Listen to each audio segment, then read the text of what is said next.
Oi, eu sou o Zé e hoje eu vou falar sobre Desventuras em Série, o Lago das Sanguessugas.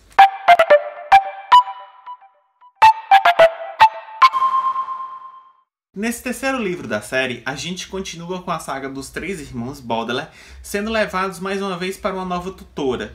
E infelizmente essa tutora não é muito competente. Isso graças à excelente capacidade do Sr. Poe de escolher péssimos tutores para as crianças. E o tutor desse livro, que é uma tutora, se chama Josephine. Ela é uma tia muito distante das crianças que hoje é viúva porque perdeu o marido justamente nesse Lago das Sanguessugas. E ela possui vários traumas por conta disso. E apesar dela ser um personagem que possui um lado engraçado, essa tia, pelo menos aqui no livro, me pareceu um pouco insuportável. E eu preferi muito mais o tio Monte do que ela. Ela é uma personagem que vai ter medo de tudo.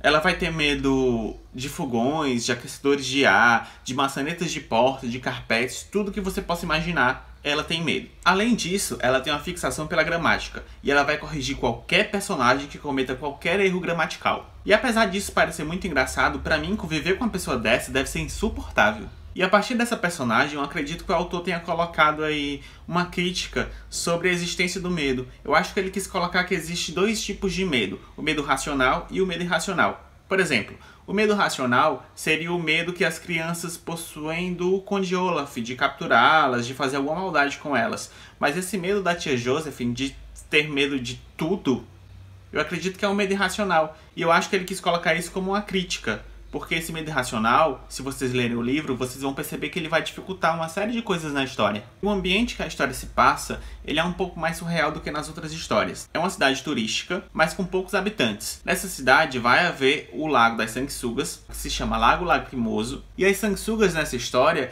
elas são como se fossem uma espécie de piranhas. E a tia Josephine, ela mora no alto de um morro, numa casa que parece que está sustentada por uns pilares que são muito instáveis. E a qualquer momento a casa pode desabar. Para completar a situação, os personagens vão ficar sabendo que um furacão está se aproximando da cidade. Então a tia Josephine, ela vai ter a ideia de descer até a cidade para comprar mantimentos para eles poderem passar esse episódio do furacão numa boa. E justamente quando a tia Josephine desce a cidade com as crianças para comprar esses mantimentos, é que a série de infortúnios vai realmente começar. Eu acredito que esse livro é o que tem mais ação até então, e que tem um mistério um pouco mais complexo do que nos livros anteriores. Eu achei umas mensagens muito interessantes nesse livro. Uma delas foi quando o Sr. Poe conta para as crianças que não se pode acreditar em tudo que se lê.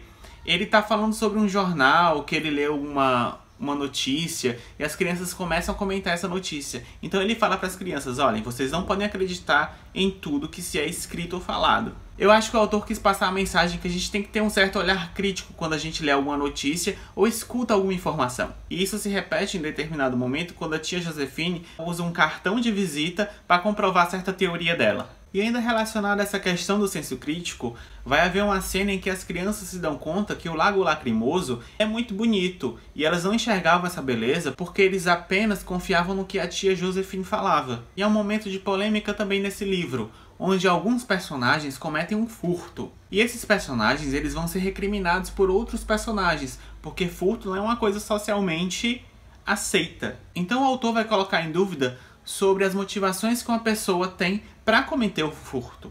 Eu achei também um pouco nonsense a ideia da Violet para se livrar de determinada situação onde ela usou uma lupa e a luz do luar. Mas tudo bem, a gente já sabe que esse universo é um pouquinho surreal. E uma coisa também que me pareceu um pouco deixado de lado foi no momento em que o Conde Olaf na história, ele começa a citar a lista de crimes que ele cometeu. E teve um crime específico que ele falou e os personagens não tiveram nenhuma reação.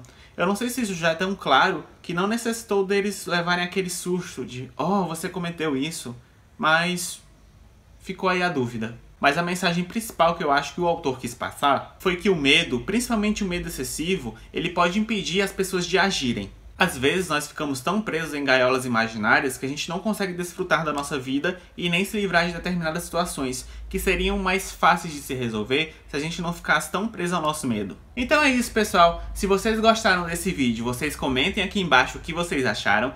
Não se esqueçam também de nos seguir nas redes sociais, no nosso Scooby, que é Lidos e Curtidos, e de se inscrever aqui no canal. Até a próxima. Tchau, tchau!